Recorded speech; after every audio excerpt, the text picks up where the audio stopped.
right, welcome, ladies and gentlemen, to another edition of the Bulluminati podcast. I'm your host, Nathan Bond.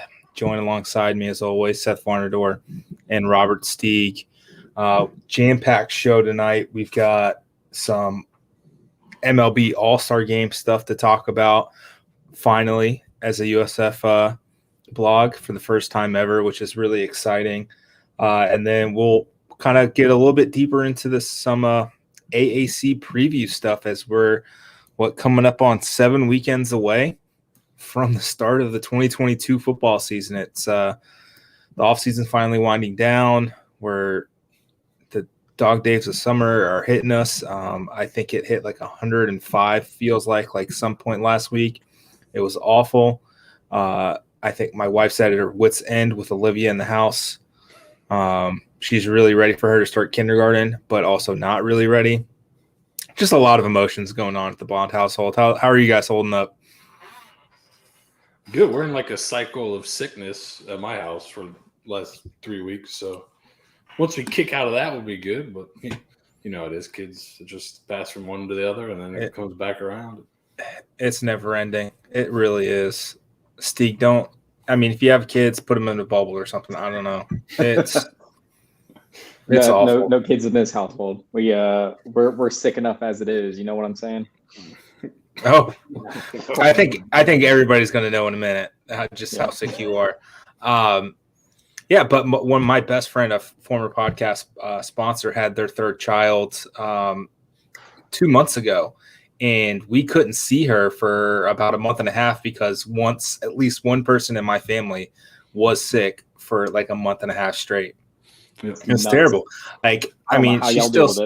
She still smelled like a new baby, but it's not like that fresh, 2-day-old baby smell. I mean, it was fine. It was a bit stale, but whatever. Brody hated her.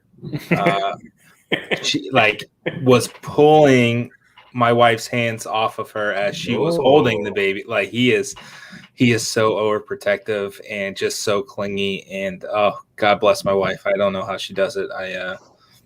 I get like the quick hug when he sees me, and then he's just back to his mom.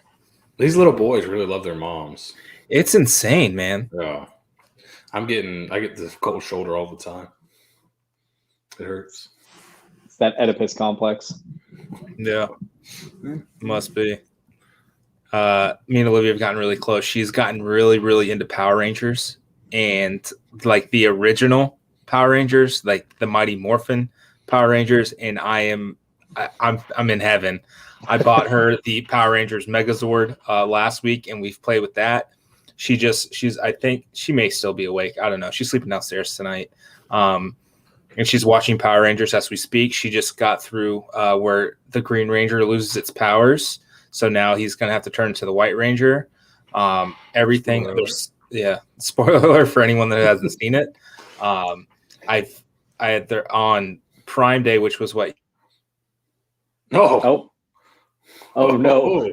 Oh no! Power Rangers instead of the white Power Rangers, or the White Ranger. I have to make sure I'm careful around my language for that. Yeah, that's a Rita Repulsa move right there. I had a feeling that was going to happen. For those that aren't local right now, there's a massive storm above Tampa Bay right now. So it's I'm not surprised there. We got dogs barking in the background. We got Nathan falling off. Were you a Power Rangers fan, Steve? I was a little bit. I don't think it wasn't. I think everyone kind of fell into different categories as kids, and usually one of them will stick on a little bit longer.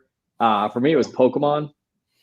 Still big on the Pokemon. I watched a lot of Power Rangers, but I never got the toys. That wasn't what I wanted. It wasn't my desire. I was a Ninja Turtles kid. Right. But Power Rangers related. I haven't used F to my world up for one whole summer. That guy creeped me out as a kid. I don't know if you remember Ivan Ooze. Creepy old guy. Big, weird guy energy. Didn't like him. I was about to say, looking back at childhood cartoons, a lot of them have those weird kind of fucked up characters and villains and everything like that. Nate's power went out. So, Seth, how do we want to attack this? Well, I think you've got something off the top that you're looking to do. That's something you owe the people. Yeah. So we'll provide the context. Actually, let me. We'll do this live. We're talk about it. Let's see if I can find the tweet here. Here, I can send it to you right now. I'm going to put it in the podcast channel here. So on a fateful day, May 19th in the year 2022, Jackson Mayo hits a deep home run to right field for the South Florida Bulls against Wichita State, and cleared the Coca-Cola sign in the outfield. Like cleared it by a good probably 10 to 15 feet. So just jack shot. And our glorious admin for USF baseball said, wash that Mayo down with a large Coca-Cola. Fantastic sponsorship tag. Loved every second of it. And I thought, hey, Jackson Mayo's a good dude. Let's celebrate this for him. So 30 legs and I'll do a shot of Mayo. And as you can see there, Seth, we got the magic number. We didn't just hit 30 and we didn't just double it. We got the magic number of 69. So in true Daily Stampede fashion, we're late on it because I said I would do it on the next podcast and it just didn't happen. But I'm here to repay my debts. You want to make sure it didn't hit the transfer portal, You just right. Didn't want to. I need to atone for my sins. So I've got some Duke's mayonnaise because this is the only mayonnaise that matters.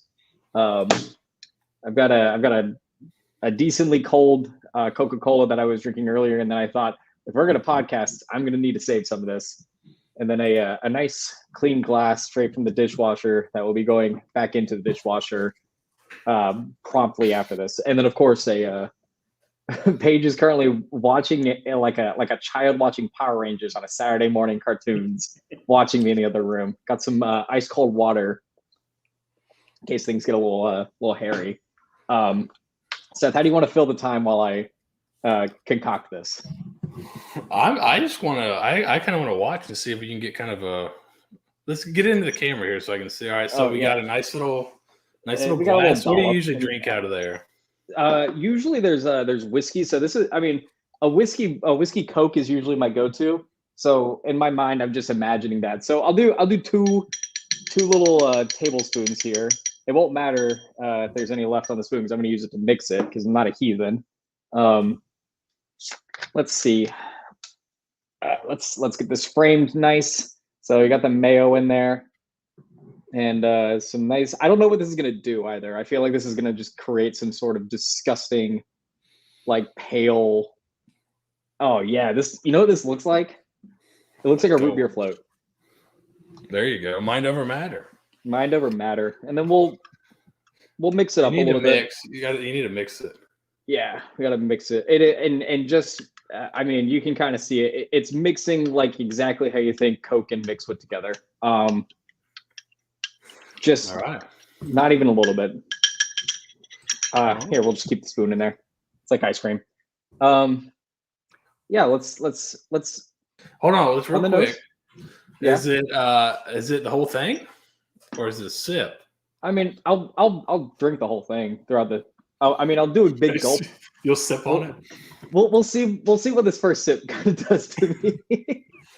All right, here we go. All right. Duke's mayonnaise, Coca-Cola original. No Diet Cokes in this household, unfortunately, Seth. Well, we do, but let's see what this goes for.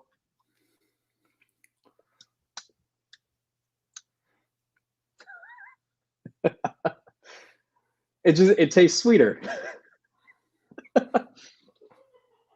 Over the lips, past the gums. Here you go. I shit you not. If you handed that to me, the feel of the mayo hitting my lips is probably the most disconcerting part. But like the actual like substance of it, just it doesn't do anything. Nate, welcome back. We have the concoction. Oh, good God! In case you missed it, it was mayonnaise and Coca-Cola. Yeah, okay. we got a Duke's mayonnaise on brand. Yeah, it has to be Duke's. Yeah, the tweet itself got 69 likes, Nate. So I felt like it was a timely time to do this. Okay. But yeah. Hey, wait, Seth. Do we want to go full screen on Steeg here? Oh, you know what? Let's do it. That's a great. Can we do that? Let's see. It's a great producer right there. Great producer. There we go. There we go. Got a little bit in there. Well, here, there we go. This is a good sign. Oh. And Nate, let me tell you, it just tastes like a sweeter version of Coca-Cola. Smooth, huh? It is not smooth. It is quite the opposite of smooth. The chunks of mayonnaise hitting my mustache are just not doing it for me tonight. But I'm just. We've got a long show, so. Yeah. Oh man. You know what? I don't know. You know what? I asked Steeg prior to the podcast if he was going to be able to make it through. I think I might be the one that can't make it through after that. I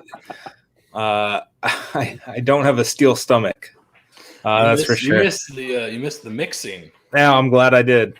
Oh, it was that was the worst thing I've ever done, honestly. After you got off, I was telling Steeg that in my world, Ivan Ooze was kind of like the Coke and mayonnaise mixture. He's effed my world up for a whole He summer. really did. Ivan Ooze, man, I'll tell you what, he's the worst. And I can't wait to watch the Power Rangers movie with her. I haven't watched the new one, like the one that came out a few years ago, just for reasons, but I am so back in on Power Rangers, it's not even funny. Like, I love it. I forgot. I mean, the acting is terrible. Like, it is so bad, but like the other cool parts about it are awesome. So I'm excited. I got her. Prime Day was, as I was about to say, Prime Day was yesterday and Tuesday, and I bought Olivia like these like life-size action figures of the 6 Power Rangers. They're like a foot tall. I don't know. They're like normal ones, and they have come with all the weapons. And I'm excited for her. She doesn't know I got it for her, so it's gonna be a nice surprise on Saturday. There you go. Oh, that'd be great. Yeah, I know, right? But let's get into the reason why we're here. And it's unsurprisingly, it's not about Steeg chugging Coca-Cola and mayonnaise. Don't do it again. Oh my God. He says he's gonna sip on it the rest of the podcast. Yeah, I'll sip on it during the show. You should like add like bourbon or something, or some whiskey to it. I feel like it would explode. Honestly, like this, it's already very like it. It looks. What do you got? What's a Coke and mayonnaise? Is that like a Rob Ford? Well,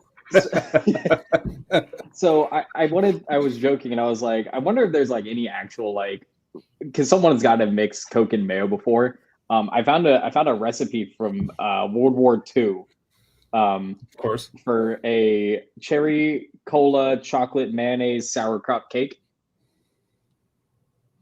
It's real. There's pictures of it. Yeah, it is. That's the most distressing thing in that cake. I don't know. I don't really want to know where you got that recipe in World War II now. Yeah, sauerkraut. Who are you rooting for, Steeg? This wasn't a family cookbook, was it? Let me rephrase. It was shortly after World War II. So, okay. You know, people are trying to be nice, and they're like, "We gotta let's take the best part about America, some cherry Coke and some mayonnaise. We'll take the best parts about Germany. You know, you got some chocolate and you got some sauerkraut. Throw it all together in a baking dish and see what you can make." Sure. All right, let's get going before the storm knocks out my internet again. Man, I'll tell you what, that was a nerve-wracking, like 3 minutes. So big news this week happened for the first time ever.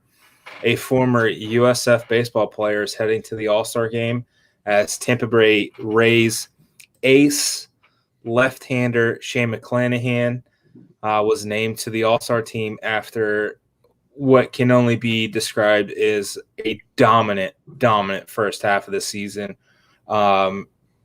prior to the show, I was kind of looking up his stats and just kind of taking a gander, and they're ridiculous. I just want to do the quick rundown of what he leads the majors in and what he also leads the American League in. So he's the MLB leader in ERA with a 1.71 ERA. He leads the league majors in starts with 18, strikeouts with 147. His WHIP is 0.795. Like, ridiculous. He's the AL leader in innings pitched, ERA plus, FIP, hits per 9, and strikeouts per win. He's just – I knew he'd be really, really good. His freshman – we all know his freshman season was cut short before the season even started because he had Tommy John. And we always talk – he still had the fastball. It was still – 96, 97, 98 miles an hour, but the control wasn't there for a good chunk of his time at USF. And it's usually the control is usually the last thing that comes back from this kind of injury. And what he's been able to do in the majors while still maintaining a sky high strikeout rate has been remarkable. He was hovering around, I think, for his college career, he walked 5 batters per 9 innings. He has essentially cut that in half in the majors.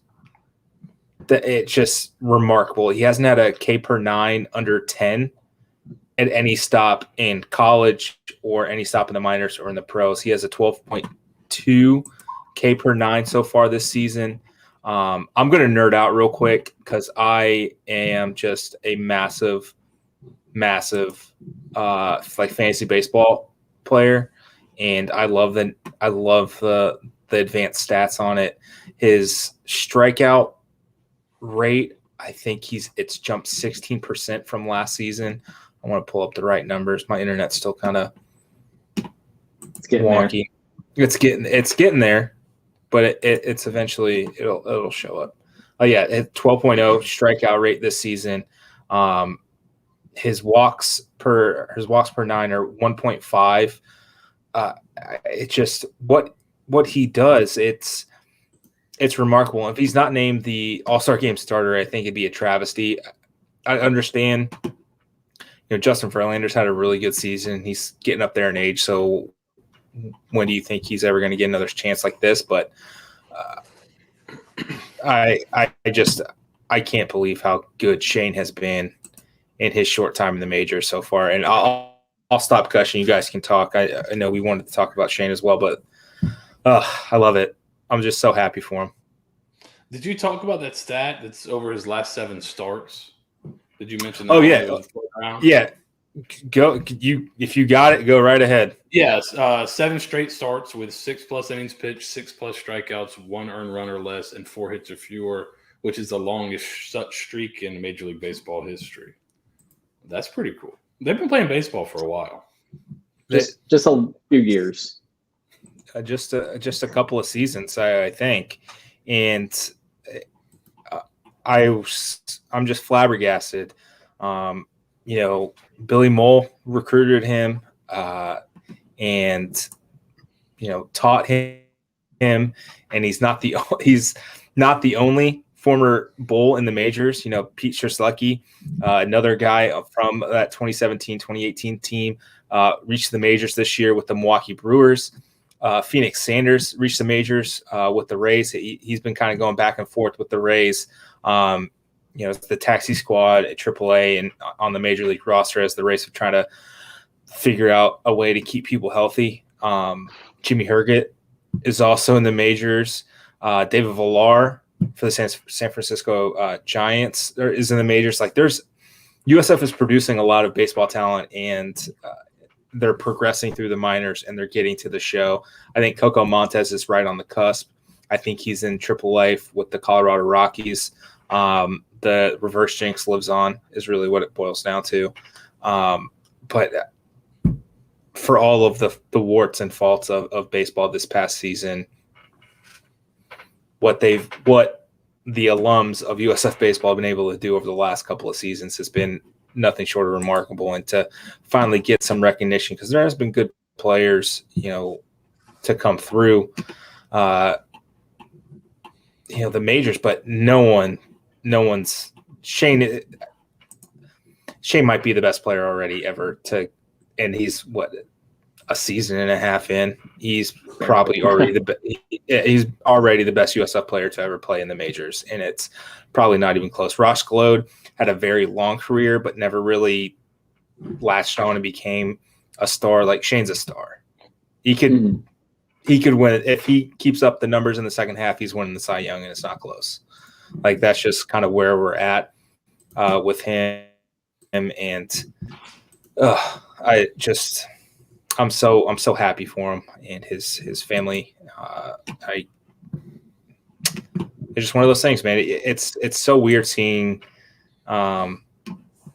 someone you really covered, and then like they become like a star, and it's pretty neat. Right, because it kind of comes full circle for you, because didn't you one of your first not gamers, but one of the first times that you covered for the Daily Stampede was the baseball seasons, right? Yep. It was Shane's freshman year. It was the year he actually had Tommy John, I believe. Mm-hmm. But I came on that season, and then they went to the regionals the next 2 years, and he was part of that, and got just really in depth into baseball. I covered the Tampa Yankees for 2 seasons prior to joining the Daily Stampede, so I was kind of already into baseball. Like that was just kind of my connection, and that's how they kind of brought me along with baseball. So it's so cool. Like Phoenix Sanders is probably one of my he's my favorite USF baseball player I've probably ever covered. So seeing him in the majors was really special, and I'm really excited for him. He's going to be in for a payday, and probably not in Tampa, but it's going to be really awesome when he gets paid. Yeah, he's going to get a massive contract from the Dodgers. Yeah, I'm really excited for him because I looked at his contract. I think he's making less than $1 million this year. So to do this, yeah. What's interesting is like 2000, Pedro Martinez is considered by some people one of the best seasons in modern history from a pitcher. And then you look on the tweet here, if you're watching on the YouTube, he's the second player ever to have 140 Ks, a .80 whip or less, 1.75 or less ERA, I'm assuming, within the first 18 starts of the season, joining Pedro from that 2000 season. So pretty good company to be in there. Tweet from Greg Harvey between the numbs. So, yeah, insane season. Greg Harvey, USF alum. So it all comes full circle here. Is he really? One way. Yeah, he is. Oh, how about that? Man, there's some thunder clapping outside. If I lose power, we know what happened. It literally just shook our house. So my mayo coat just started to just rattle over here a little bit. Oh man, so let's jump into football. The USF football season starts September 3rd versus BYU at noon. Is it a noon game? I think it's 4 o'clock. 4 o'clock? 4 o'clock, yeah. It'll be hot. On ESPN. It'll be hot. But let's kind of dig into some of the other teams. We'll talk about the quarterbacks. I've kind of got my own little thing for each conference's quarterback, but I am blessed to have a AAC preseason media poll vote. I'm going to be posting that. I'm going to be submitting it tonight live here on air. And I wanted to kind of gauge your thoughts. I mean, every single season we kind of do a group think, and it's kind of the Daily Stampedes vote, if we're being perfectly honest. But I wanted to kind of get your take. I'll give you my initial thoughts, and then we'll kind of dig deep into each one, a couple minutes, and then we'll cast our ballots together. How's that? Love it. Love it. Perfect. So I'll go from 11 to 1, going from there. This was my gut reaction to everything. I sent it in the Slack channel. So 11th, Tulsa, and we'll get into the reason why. 10, Tulane. Michael Pratt really disappointed me, and I think Willie Fritz may be figured out, but we'll dig deeper into it. Number 9, Temple.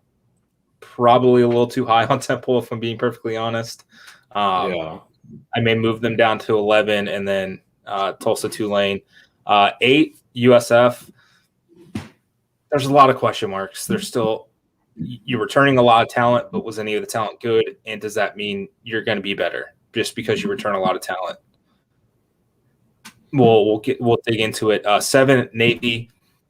I never know where to put Navy. They could be 11. They could be 4. It really doesn't make any sense where to put them. SMU 6, probably a little low on them. ECU 5. Memphis 4. I'll probably switch SMU and Memphis. And then the top 3 are Central Florida 3, Houston 2, Cincinnati 1. I've been thinking about it for about 10 days. I think Houston, I'm going to flip Cincinnati and Houston. But initial thoughts, feelings, concerns, as we kind of talk through it, gut reaction. Does Cincinnati, with Ben Bryant coming back, I guess, after spending a season and finishing school at Eastern Michigan, does he help replace the amount of talent and production that they have to replace? I think they had 8 guys drafted in April. 9. Yeah. So there was a lot of talent to replace, but still Luke Fickell's recruited really well. Can Cincinnati hang on to that top spot for another season? I think I've thought I had somebody ask me previously, and I thought my gut reaction was Cincinnati would kind of stay there. They are not the top team in the conference on talent. Let's go ahead and throw this up there. So since we're talking about Cincinnati first, so we have their schedule here. Not the toughest schedule, I don't think. I think Arkansas, that first one will tell you a lot. If they can somehow beat Arkansas, I don't think they will, but if they can, they've got a good chance to get to double-digit wins. The rest of their out-of-conference schedule is not that tough, though. Seth, Cincinnati was a top 4 team in college football.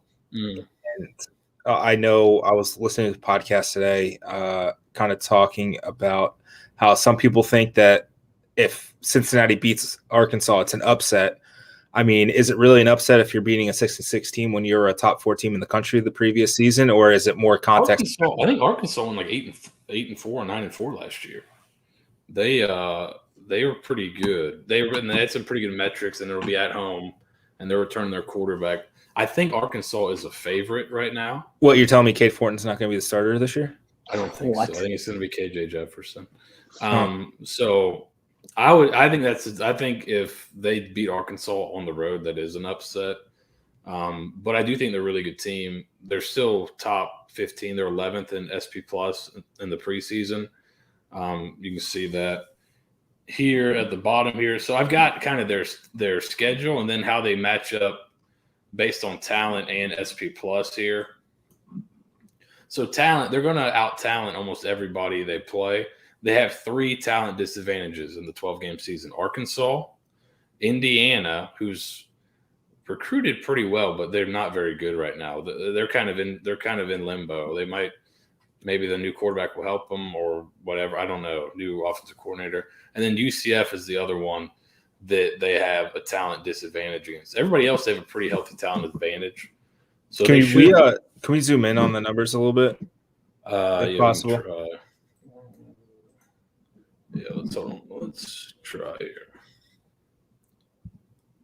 Just so for the folks on the YouTube. We're zoomed here. Is this better? Much better. Yeah. All right. So this is the game-by-game talent For Cincinnati, in the country, Cincinnati's 52nd. This is just purely based on like 24/7 average recruit ranking. Okay. So is this a perfect measure? No. Is it the team talent measure from 24/7? No. It's just an average of all the players that they have ranked. You see, there's only 3 games where they have a disparity, and I think they'd probably be favored against Indiana. I believe that's a home game. Indiana's a home game. Arkansas's away.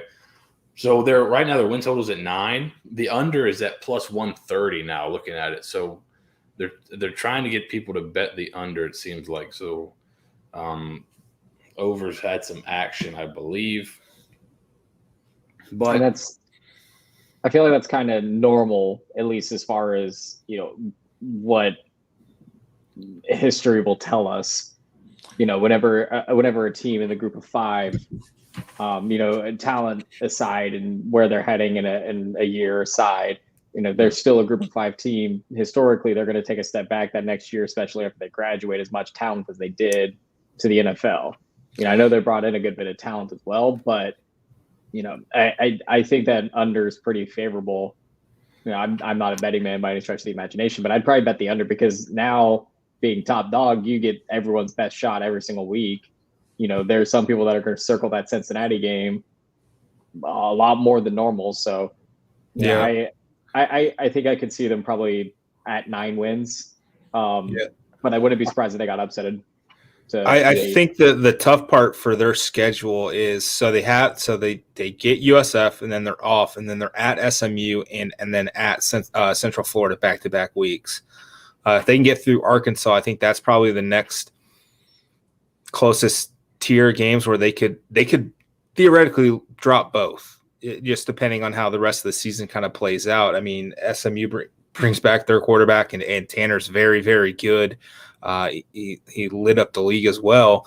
And then depending on how Central Florida's quarterback situation plays out, they could be a lot better. I think that was the one thing kind of holding them back last year. I think their defense is still going to be pretty good. They've got a really good running back room as well over there in Oviedo, but it was always the quarterback question. Like Mikey Keene is not the guy. Now, is John Rice Plumlee the guy? I don't know. He's been he's been a wide receiver for the last 2 years. He's got to relearn the position. He's got to figure this stuff out. He's definitely a Gus quarterback, that's for sure. But does the 2 years off or so kind of really affect how he processes it? I mean, Seth, you can speak to it more than I can, but going from wide receiver, I mean, you learn the different aspects of the game, but you're not processing it as a quarterback. Maybe I'm wrong, but it seems like you may be a step slow as you're processing when live bullets are flying around you as opposed to being a wide receiver. It may negate itself a little bit by transferring and having to learn something new anyway. So you be on that curve kind of anyways. I know he's still got some reps at quarterback the last couple of years, so I don't know how much he was practicing or having to split practice. He was kind of more of a gadget player at receiver. I think he did play a decent bit, so that's why I'm not sure how much he split his time, but he fits what Gus wants to do. I think he's kind of like a Nick Marshall type. Mm-hmm. He'll be able to throw well enough, and his athleticism gives you something in the run game that really makes you tough to defend, especially when they got some big running backs that he can kind of be the outside fast guy, and you can kind of like USF did last year at times with banging it inside, and then McClain working outside. So I think whoever ends up being the quarterback there, they'll probably be pretty good on offense. But that's kind of all based on kind of how they ended last year pretty well, but they USF defense that had been terrible all year held them down at home. Yeah, in a big game. So I don't know. It's hard to say. Maybe the schedule just got easier at the end there. Cincinnati is the odds-on favorite right now. They have the best odds in the conference according to DraftKings Sportsbook at plus 180 to win the conference. Houston is second. So I don't know if you want to go over and look at Houston. Yeah, absolutely. We'll do that. Houston, they return a lot of talent. Clayton Tune also lit up the league, and they still have Tank Dell. And I said this in Slack yesterday. Brian Battie is one of 6 returning All-Americans in FBS this season. Yeah. And, that was really cool and all. And then I distinctly remember Kerwin Bell and the staff being really, really high on Brian Battie. And then I remember how they were really, really high on Tank Dell, and then no one else was. And it just made me really sad that they could be playing on the same team this year. And then I got sad all over again. So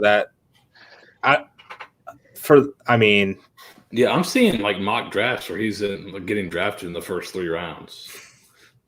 That's pretty good. What's interesting about Houston is their talent ranking on like the high school rankings is not great, but they have a bunch of really good players coming back. Like, I don't know what Clayton Tune was ranked, but he's one of the top quarterbacks coming back in G5. Like you said, Nathaniel Dell, Tank Dell, one of the best receivers coming back. I'm not sure. We can go look how much they're returning up front on the offensive line, but you see the talent disparity with them is not quite as alarming to me as it might be in other spots. But you look at the SP Plus, their schedule, I think they got a tough first couple games there, kind of sneaky tough. Well, they play UTSA, they play a middle school, then they play Kansas, Rice. I mean, outside of UTSA, no one really puts the fear of God into me. I think Texas Tech's going to be interesting just because of the scheme change, and it is an away game. So they're away for the first 2 weeks there. They get Kansas and Rice back at home, and then the conference schedule.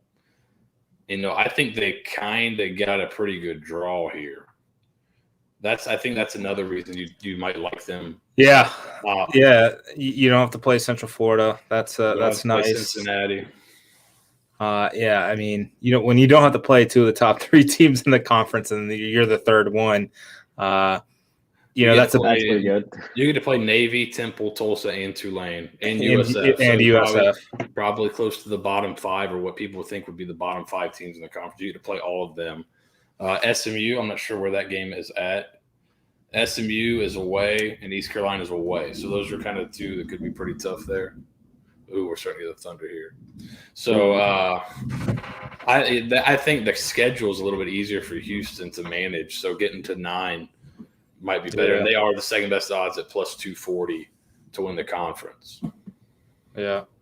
I just want to kind of pick and choose some of the interesting ones that maybe I was just kind of too low on. SMU, let's kind of dig into them a little bit. So their win total is 7. But they're plus 1,000 to win the conference. I think that's 4th best odds to win the conference. They have a tough non-conference schedule, it looks like. And they get – so here's the tough with them, right? We just talked about Houston's schedule. They have UCF away, Cincinnati at home, Houston at home.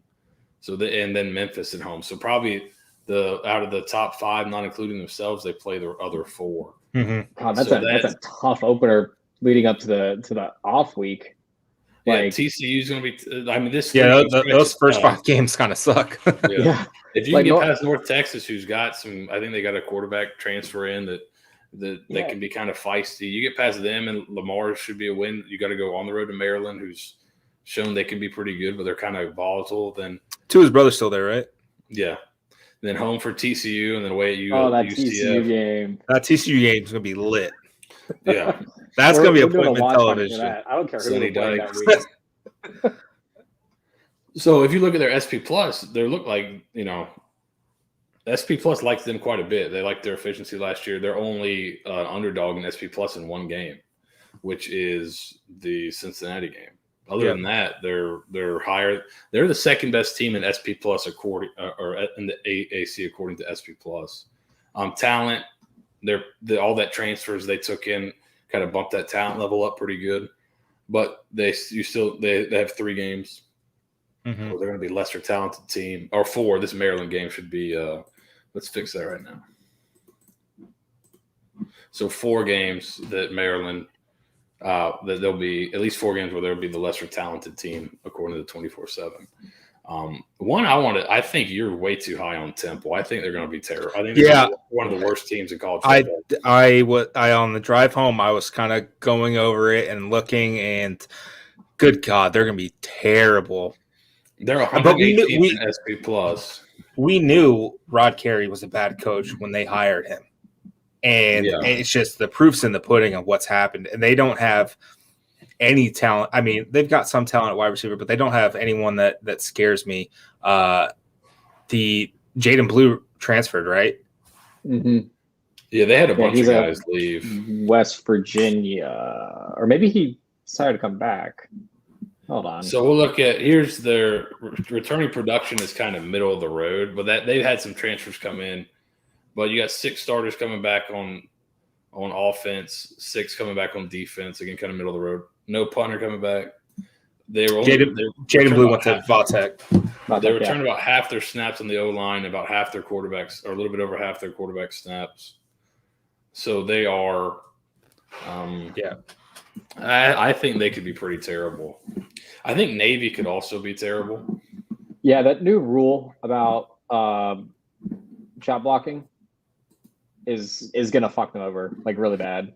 It's kind of how much do you believe like the quarterback, he kind of turned it on at the end of the year a little bit. How much do you believe how good is he, or is it just kind of one of those things? Because just you can't really look at talent with them because they're always going to be less talented, but SP Plus has got them at 113th in the country. And they're at basically the only game they have they have 2 talent advantages, or SP Plus advantages rather, Temple and Delaware. Other than that, you see all the red here. That's where you have a disadvantage by SP Plus, and if it's dark red, that's bad. So that's a lot their of dark over-under red. is 4.5 for the season. I would think under, but they're so weird. It's probably not wise to bet academy teams before you get to see them play because you never really know. But I think they might have some trouble. Right. And they also get SMU, Houston, Cincinnati, UCF as well in their conference. So they get that top 4. Okay. And East Carolina. So probably they play most of the top half of the conference, I'd say. So I think they might have a tough year. I think Temple's going to be terrible. Tulsa and Tulane are 2. I can't really get a handle on either one of them. So I am doing Tulsa's not recruiting the very rankings well right now. Yeah. No. And before I click submit, I want to talk about the QBs, but this is kind of where I've landed so far. So Houston, Cincinnati, Central Florida, ECU, SMU, Memphis, Tulane, USF, Tulsa, Navy, Temple. So the standard top 3, Houston, Cincinnati, UCF, I think that's probably a given. And then 4 through 6, it's a grab bag. I can't do it. I don't trust Holton Ahlers enough to be 4th. So I'm changing it. SMU 4th, ECU 5th, Memphis 6th, Tulane 7th, USF 8th, Tulsa 9, Navy 10, Temple 11. I would put USF above Tulane if I just didn't have that vivid memory of a very, very bad Tulane team just smacking the shit out of USF. Yeah, I can't in good faith put USF above Tulane like that. I can't do it. Like it's not possible. And it's as what was it going into halftime? USF was competing against SMU, right? And and then it kind of fell apart, and then they get smacked the next week, I think. So I can't in good conscience and like being objectively fair and say, well, USF's going to be better. Well, why can't Tulane be better? Even if Tulane's bad, they could still whoop this team that they beat by like 40. Yeah, what's interesting about Tulane is they return. You see they got 89% of their production coming back. They're 3rd in the country on offense. But if you look over here at their coaches, they're basically a whole new staff of offensive coaches, and and a bunch on defense too. They've only retained 36% of their coaching staff from the previous year. So a lot of guys got turned over. Some guys left for better jobs. I think they had an O-line coach come in for like 2 weeks, and then he got hired by somebody bigger. So they've had some turnover and some churn there on the coaching staff. Yeah, that's a scary proposition whenever you have like a really veteran heavy team coming in with an all new staff like that. You don't want to upset the apple cart too much. They are plus 4,500 in the conference, just above USF. Tulsa's got better odds to win the conference, and it has to do. Let's look at the schedule here. Tulane's got to play in conference. Houston, ECU, USF, Memphis, Tulsa, UCF, SMU, Cincinnati. Tulane's got a tough, and look at that end there. UCF, SMU, Cincinnati for your final 3 games of the year. That's tough. And Tulsa has no UCF, but they have Cincinnati, SMU, Memphis, Houston, and SMU. But Tulsa does get Temple. I don't think Tulane does. So there you go. So I think those two are pretty similar-ish. I don't know. I'd bet on Tulane just because I think their quarterback's a little bit better. And I think that's a good segue to what I want to talk about. It's the quarterback situation across the conference. I've kind of did it in like this ranking kind of second hands. I don't know. I just kind of went for it. I'll give you my list. I'll give you my top 3 quarterbacks, and then we'll kind of go from there. So number 1, Clayton Tune for Houston. Number 2, Tanner Mordecai for SMU. And then number 3, Holton Ahlers for ECU. I think that's pretty safe, right? I mean, I think those are the 3 best guys as it currently stands. Ahlers, Ahlers kind of freaks me out. He's 1 week he'll look unbelievable, the next week he'll look terrible. I gotta see, what did he end up with last year? I'll look it up. Steve, what are your thoughts on Ahlers? I've been I think you hate him more than I do. Yeah, I do. I love because I've been in this camp that ECU could be so much better if they just turn the reins over to a different guy at quarterback there. I think their coach has a good head on his shoulders and is trying to, in good faith, keep this in-state, guy that, was all gung-ho. But Holton Ahlers has been in college since I was in college. It feels like it. Holy cow. All right, so looking at his numbers real quick. Last year, 61%. The last 2 years, he's been a 61% passer, 18 touchdowns, 9 interceptions in 8 games in 2020, 10 last year in 12 games. He's thrown 32 interceptions his career. He basically didn't throw interceptions as a freshman, and he's 10, 9, and 10 the last 3 seasons. So he's kind of volatile.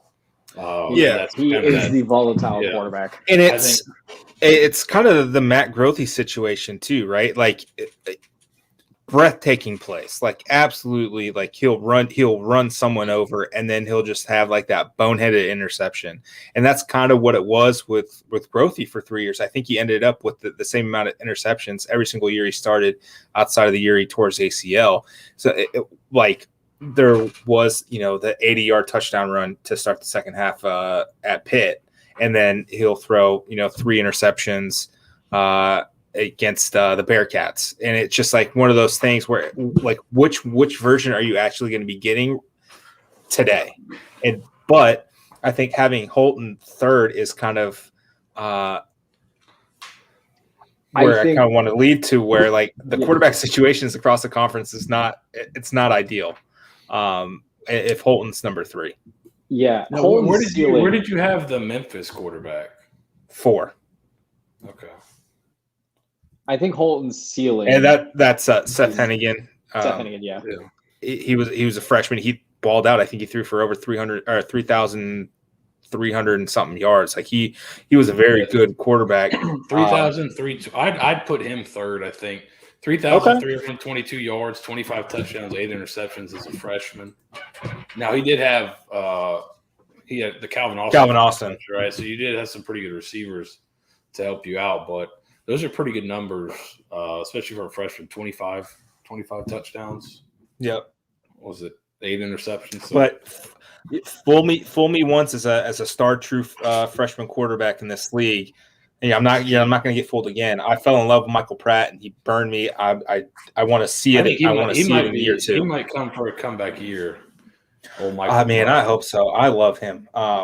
So that's my top 4: Toon, Mordecai, Ehlers, and Hennigan. You could talk me into Hennigan 3.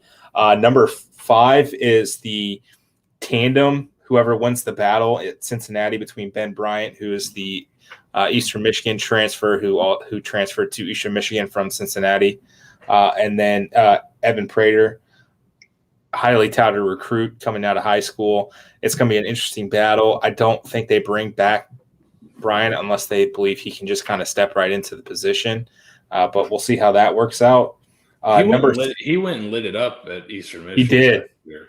So he kind of it was like they were put him out on loan, like it was. They did. They absolutely did put him out on loan. It was pretty remarkable. 6 is our guy Michael Pratt at Tulane, which sure. I think I might take Pratt. Now the thing with Pratt, looking at his numbers, he turns the ball over 21 way too effing much. 21 and 8, 21 touchdowns, 8 interceptions. But both years he was 20 and 8 his freshman year. Both years he's been under 58% completion percentage, which is not great. And I think he's susceptible to the fumble. That's what I'm trying to find, the fumble stat. I think that's something. Does Michael Pratt have tiny hands? I think Michael Pratt just takes too many hits to the head. That too, yeah. Good. Didn't he have like 3 concussions over the last 3 years? He got 2 his freshman year, and then he got 1 against SMU this past season. Yeah, he's. And we got so teased by that Oklahoma game in week 1, and then we were like, oh crap, and then nothing ever came to it. So that he's the 6th best quarterback, or the situation, I guess. Number 7, I have USF, the trio of Timmy, Gary, and Travis. Every single time I'm gonna have to ask that. It's so bad. My memory is terrible, but I think whoever wins that competition, it can't be worse than what it's been over the last couple of years, right? So I didn't really know where to put them, but I think it's a better situation than the rest of the teams. You could also, I have 8th is Central Florida with John Ross Plumlee and Mikey Keene. You could talk me into flipping those 2, 7, 8. I think they're pretty close in that regard. The question I have is Central Florida. I was looking at their roster. They have 3 quarterbacks on the roster. So yeah, and plus, I mean, technically Joey Gatewood is still there as a wide receiver. So I guess technically, I think they have one of their quarterbacks listed as an athlete. Castellanos, I think. They're going. Gus is recruiting for a Gus quarterback right now, and he's looking for a guy that will just run the ball first, second, and maybe he will hit a 9-yard hitch route in stride. Yeah. And then 9th is Tulsa's quarterback situation. I assume Davis Brin's going to be the quarterback.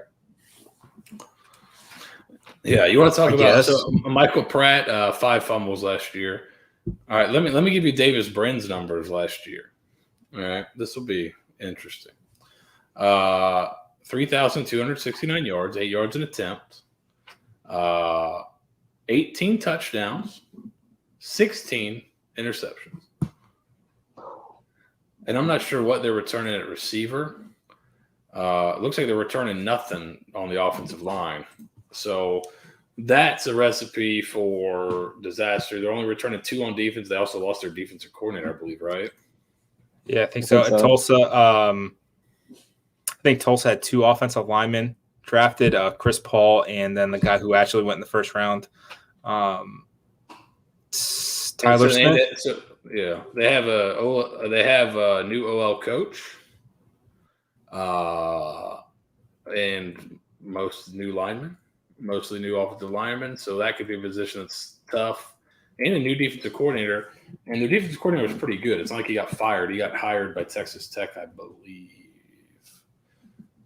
Maybe somewhere else. But he got hired by a program in Texas, I believe, a P5. So he was pretty good. Yeah. So they'll have to replace him. I think Tulsa maybe comes down a little bit. I think you had them pretty low, so you're probably pretty good on that. But they may be one. They're over under 6. They may be one that could be stealthily struggling. Yeah, I think our friend Colin Sherwin's out in Vegas right now, so maybe I'll have him hit the under on that. And then so Tulsa's 9th. Navy's quarterback situation doesn't really matter. I mean, it matters in the fact that you've got to be able to run the triple option and throw like 4 passes a game, and that's been an issue for them. But the bigger problem for them over the last 2 years is they haven't averaged over 4 yards a carry. So when you run the triple and can't average 4 yards a carry, it's going to be tough to have success. So I have them 10th. If they figure out the quarterback position, they'll be very good. If they don't figure it out, they'll be very bad. I think it sounds super simplistic, and it probably is oversimplifying what Navy does. I love Coach Ken. He's a great interview. But if they don't have a quarterback, then they don't have a team. I mean, most teams, but like especially they will flounder. And then 11th is Temple because Juwan Math ain't it, and Quincy Patterson ain't it either. He's a transfer from North Dakota State, I believe, and he also was somewhere else that I can't recall. But that entire program is just a tire fire. So that's kind of my rundown and my thought process of that. Overall thoughts, am I wrong to assume like, okay, this is a very top-heavy quarterback conference, but the rest are just kind of, eh? Yeah, I think there's a group at the top that are pretty talented and should have pretty good years. And then I think that middle portion is really jumbled. I think you could probably move it around. Like, Gary Bohannon, if he's a starter, he played pretty well for Baylor last year and against some pretty decent defenses. So maybe he comes in and has a really good year and he kind of moves himself up. Or maybe if McClain beats him out, you got a guy that, okay, he beat out this guy who's got all this experience. So it certainly doesn't seem like that's going to happen. I don't know if we want to talk about that, but I think you're pretty close on the quarterback situation, and it somewhat mirrors the team situation. Right. In my opinion, what's interesting is you do have a lot of production coming back. Like you look here, and this is all the returning pass attempts. There's only 2 teams that are or there's 3 teams under 90%.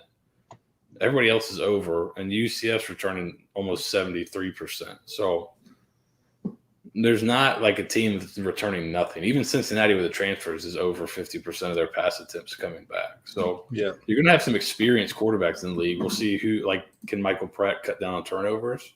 If he does, maybe they're really the same thing for Davis Brin. If he throws 10 interceptions, how much better are they? So that'll be interesting to see how these guys develop a little bit. Do you want to just talk about USF? We haven't kind of looked at their situation. Yeah, absolutely. Kind of end up here. So I think we got a pretty good grasp on the schedule. It's difficult, but in terms of like raw talent numbers with all the transfers and things that have come in, USF's pretty good in the conference. 65th in the country. You see UCF's 48. But like Tulsa's 98, so they're kind of in the upper half of the conference in terms of just overall talent, and you see that in the schedule. So they have a couple games where they have a few games where they're got really superior talent, and most of the rest besides Florida is kind of a toss up. Even BYU is not crazy talented; they just really maximize it. I don't know if that's like the mission stuff, but they're always kind of under talented, right? So, but Louisville's pretty talented, but it's not like a crazy discrepancy for any game. So it's going to be one of those years where it's kind of a bunch of toss-up games, and if you get more than not to go your way, maybe you can get to 5 or 6. But it is a tough schedule. SP Plus does not like USF, but I think it's mostly because the offense or the defense was so bad last year. Right. It's hard to kind of get that off because last year's performance does factor in. So that's kind of difficult to wipe the slate clean on that. And even if USF starts to show improvement, early in the season, I don't think SP Plus is really going to reflect it because, the preseason numbers still count, that it's like a half-life every single week. But because their first, 4 or so games, really their first 6 games are so tough, you may not get like a true analytical barometer of how they're actually doing,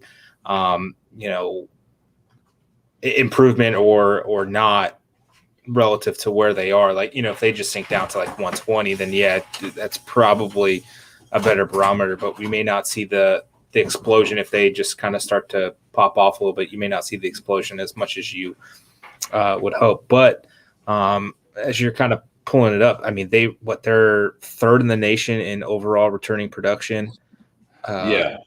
It's third, 8th on offense, 26 on defense, and that includes transfers into this returning production metric. 8 starters returning, 8 starters returning on offense, 8 starters returning on defense. All the kickers and punters starts return. A good majority of the offensive line is back in terms of returning snaps. So you've got a pretty good group there.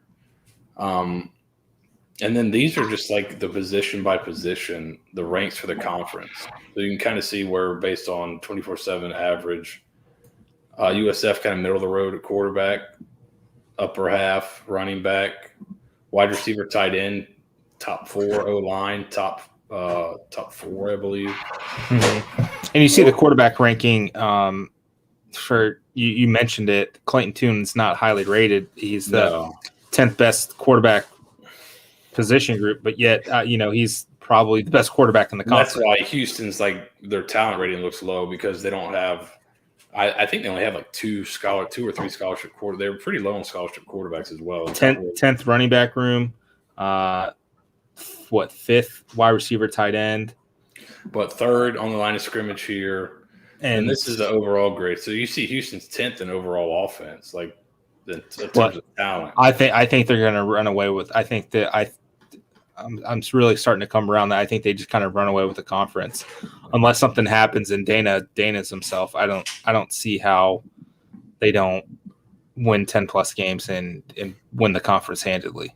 What's interesting is when you start looking at the defensive side of the ball, USF 4th in defensive line in terms of average player rating, 59th in the country, 4th in linebackers, 3rd in the front 7 overall, 3rd in defensive backs, and then 4th in defense overall. So that's a group that's one of the more talented ones in the conference, and with a new scheme, maybe they can make a big jump. So you see, it's not a talent issue. Now, obviously, these guys, some of them haven't played up to the recruiting rankings, so it doesn't quite matter. It doesn't really matter what their talent is. But if they can play up, if they get into play, you see they're 5th on offense and 4th on defense, just in terms of talent.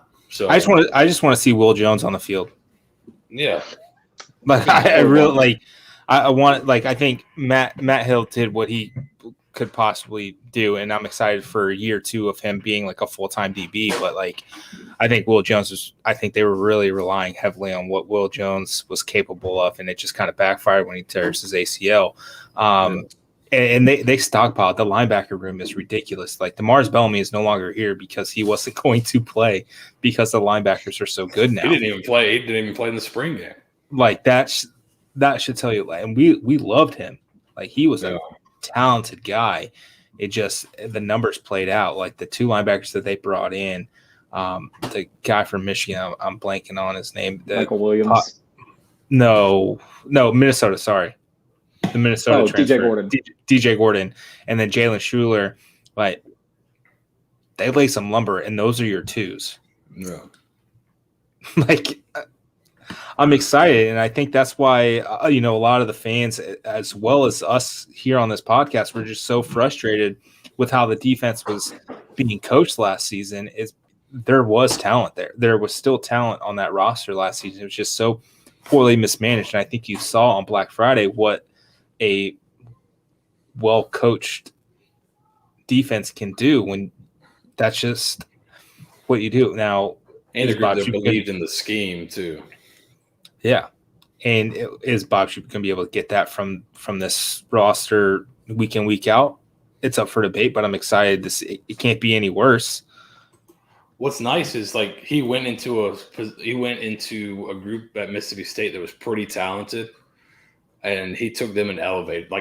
They were pretty good. I think the Grantham was the defensive coordinator the year before. They were pretty good, and he went and took them. His first year came in and took them up to that next level. So he's shown the ability to come in and kind of get guys to elevate a little bit. So if he can do that, I mean, you look at the talent, the consistent bottom three, if we don't count Houston, because I think it's just kind of a weird quirk. Temple, Tulsa, and Navy are kind of your consistent bottom group. East Carolina's close-ish, but East Carolina's got some pretty good players on offense, but defensively they're kind of towards the bottom. So I think that you are going to see that Temple, Tulsa, Navy kind of group at the bottom of the conference, and USF rather won't be.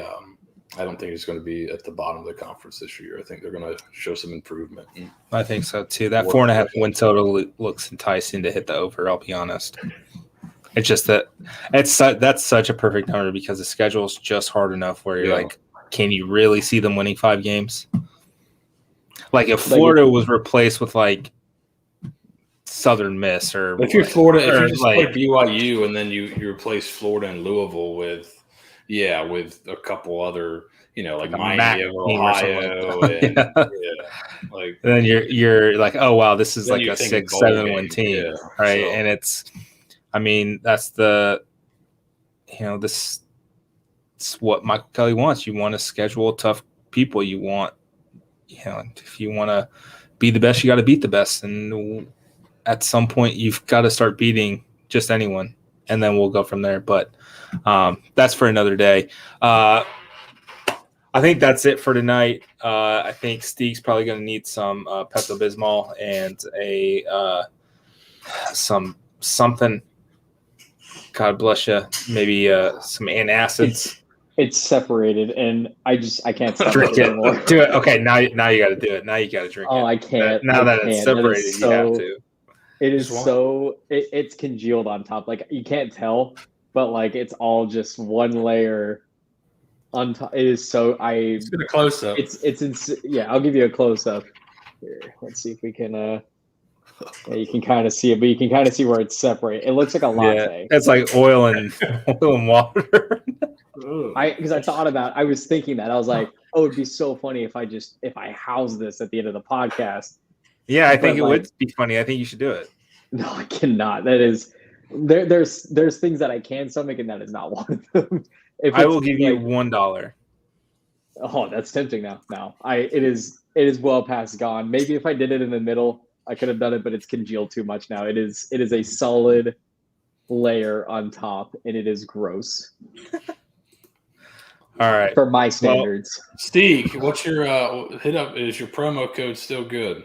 Oh yeah, promo code's still good. Steeg 5, right? Party. Yeah, Steeg 5, Bulls Block Party on August 20th. They're not doing the giveaway anymore. So it's $5 off your ticket if you use my promo code Steeg 5 when you go to checkout for it. So it still gives you the early bird pricing at $20. But yeah, it'll be a good time. I'll be there. I get to my lovely girlfriend Paige is now employed by said University of South Florida, so we're now a USF household. There you go. So forced her into this. No more UNF stuff. Right? She said UNF is dead to her. Good. Send another plum. Down with the Osprey. This is the Ospreys, right? She actually just got a white out and just whited out her diploma where it said north and put south. I've got the biggest death glare going on for me right now. Well, now she went to like a real university now, so it's fine. Ospreys down. Yeah. All right. For Seth, Steeg, I am Nathan Bond. I appreciate you all tuning in, watching, listening, sharing another beautiful episode of the Bulluminati podcast. Be sure to check out Shane McLanahan in the All-Star game. The Rays, if you're listening to this tomorrow, just finished off a sweep of the Boston Red Sox. So that was awesome. Large part based to a pitch going off a butt, Shane McLanahan being great, and then just overall Raysness. So go Bulls, be safe, enjoy your time, enjoy your weekends. 7 more weekends until college football is back, baby. Let's go.